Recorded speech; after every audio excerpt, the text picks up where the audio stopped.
The first shock I got when I joined investment operations in a multilateral development bank was how slow things were moving compared to when I was in the private sector.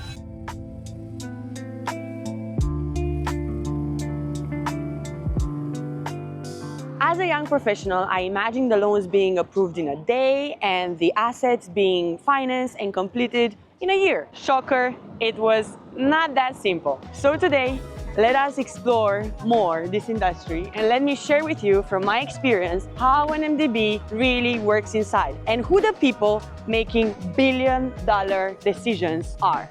Because you might be confused when looking for a job in this industry. I'm Super B, and I'm on a mission to demystify an industry that's little known even for people already working in finance.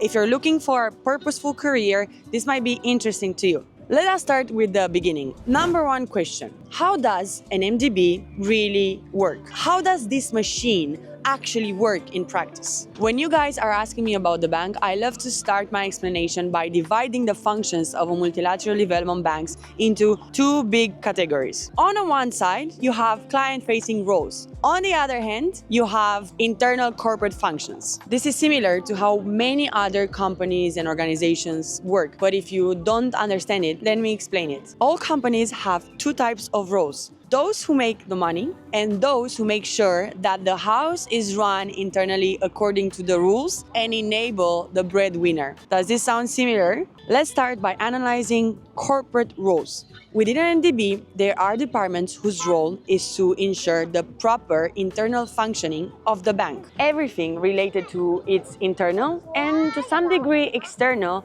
day-to-day activity. But what do we mean about day-to-day activity? Let's take it logically. Every bank needs a building, and the building needs to be properly managed. So there are going to be teams in charge of that. The bank is founded by some members. So there are going to be specific teams, for example, corporate secretariat, managing the relationship between the bank and the shareholders. The bank, like any other institution, needs a vision and a strategy, and that's the role of a corporate strategy team. The bank has money to manage and to pay salaries. So of course, we need a budget team to handle that. The bank needs fresh talent, so we have the human resource department. The bank has huge committed funds, so we have a treasury team that needs to take care of our investments. And of course, where there is money, there is potential for corruption, fraud, and all the unethical behaviors. So obviously, we're going to have ethics and audit teams ensuring appropriate behaviors across the organization. Great.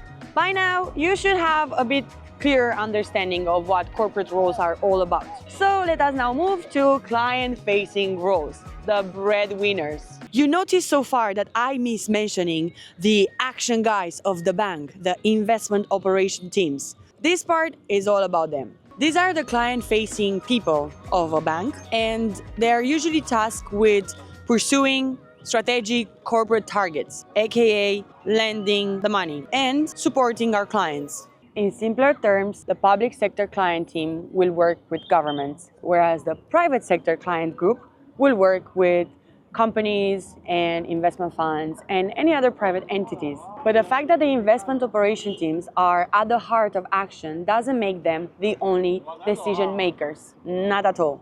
In fact, the process to approve a financing project is much more complex and involves teams across the bank. Other teams are actually critical about the projects that an MDB decides to finance, such as policy, risk, procurement, environmental, social, and many others. So if I had to explain the process like a relay race among departments, how would I describe it? To understand the different roles involved in moving a financing project forward, let us first look at the project lifecycle, or what we like to call the investment process. If you watch the first episode, you should know by now that a project usually comes through the bank through a request for financing letter from one of the member governments. Please notice that it is the government who knows and has already decided what is considered a priority infrastructure project for their country. The letter for financing arrives You guessed right,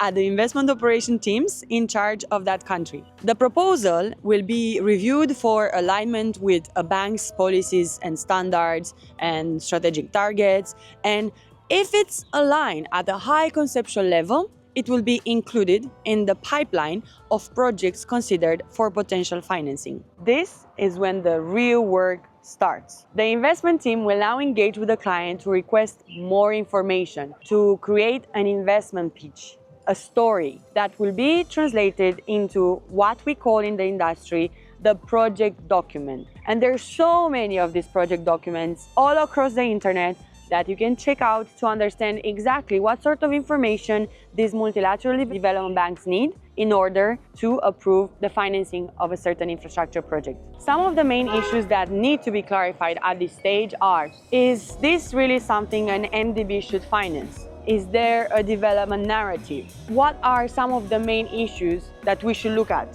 That's when other supporting teams come into play. And these are some of the roles that you might consider and you might not expect to find in a multilateral development bank. Because we're looking at big infrastructure projects, there will be technical experts and consultants that will look at the technical designs. To check for the development narrative, economists will look at the economic benefits of these projects. There will be climate and environmental specialists looking at the potential environmental impacts, as well as social experts trying to understand the impact on the local communities of such big infrastructure projects. And then there will be procurement experts that will have to look at how all these materials and the teams involved in the delivery of an infrastructure project will be procured. These people will analyze the documents received from the clients. Then they will decide if there are any gaps of information. They will ask more questions, they will request for more information, and then they will all chip in to the big investment pitch. The investment pitch is after that reviewed by different departments, then reviewed and cleared by the immediate investment manager.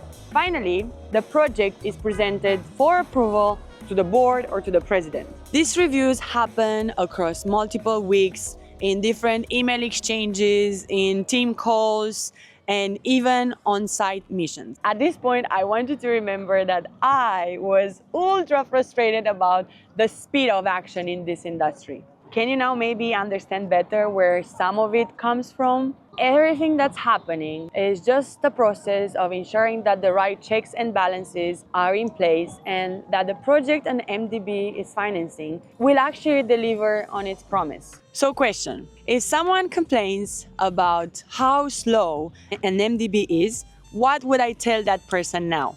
Before joining this industry, I did underestimate the process. I didn't fully understand everything that went into the preparation of a project. The need to qualify all the responsibilities and to clarify all the risk allocation in documents. And I definitely underestimated even the capacity of some clients to pursue something they want to achieve. Because as a student, everything we learn about is at a very theoretical level. Even when we're working in strategy, everything seems possible. But when you get down to the ground, you finally start to understand the different limitations and the reality of actually trying to implement a project. MDB projects sometimes take years to implement because of the due diligence process. This process might identify the need to conduct more updated projects to understand if the infrastructure project to build